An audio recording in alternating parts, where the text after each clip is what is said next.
Assalamualaikum dan selamat sejahtera. Tema peribahasa kami ialah kemalangan, perkara malang, kesusahan, amalan menabung dan amalan membaca. Peribahasa yang pertama, yang tidak berbau.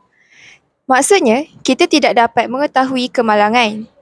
Contoh ayat, pengendali mesin diingatkan untuk berwaspada ketika bekerja kerana malang tidak berbau. Peribahasa yang kedua, sedikit-sedikit lama-lama menjadi bukit.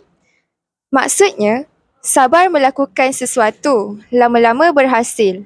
Contoh ayat, kita hendaklah menabung walaupun hanya sedikit, kerana peribahasa Melayu ada mengatakan, sedikit-sedikit lama-lama jadi bukit. Peribahasa yang ketiga, membaca jambatan ilmu. Maksudnya, dengan membaca, kita akan memperoleh banyak ilmu. Contoh ayat, kita perlulah rajin membaca buku jika hendak berjaya kerana membaca jambatan ilmu. Peribahasa yang keempat, ingat sebelum kena, jimat sebelum habis. Maksudnya, selalu berwaspada dan berhati-hati, harus berusaha jangan sampai terlambat. Contoh ayat, kita hendaklah berbelanja berpada-pada agar tidak menyesal kemudian hari. Bab kata pepatah, ingat sebelum kena, jimat sebelum habis. Yang kelima, ibarat perahu takkan karam sebelah. Maksudnya, seseorang yang susah akan menyebabkan semua orang turut susah. Contoh ayat, Ahmad mengalami kemalangan menyebabkan anak dan isterinya turut berada dalam kesusahan kerana hilang sumber pencarian. Persis peribahasa, ibarat perahu takkan karam sebelah. Yang keenam, berat mata memandang, berat lagi bahu yang memikul. Maksudnya, berapa susah kita melihat orang yang sedang susah, orang yang mengalaminya lebih merasa susah.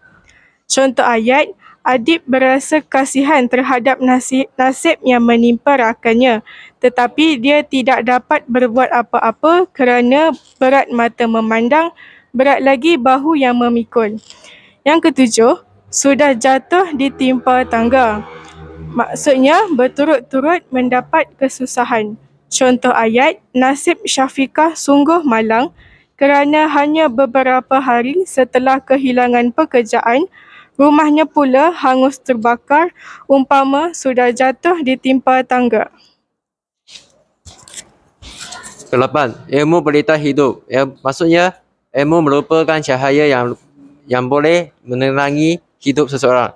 Contoh ayat, generasi murid abad ke-21 perlu diajar dengan berbagai disiplin ilmu kerana ilmu pelita hidup. Kesembilan, hari ini hari orang, esok mungkin hari kita. Maksudnya, malam tidak dapat ditentukan. Contoh ayat, kita mestilah berwaspada setiap masa, terutama sekali apabila melihat tragedi orang lain kerana hari ini hari orang, esok mungkin hari kita. Ke-10, disangka panas ke petang, kiranya hujan di tengah hari. Maksudnya, disangka akan senang tetapi ditimpa kesusahan. Contoh ayat, Ahmad tidak menyangka bahawa rumah tangganya akan musnah. Persis peribahasa disangka panas ke petang, kiranya hujan di tengah hari. Sekian, terima kasih.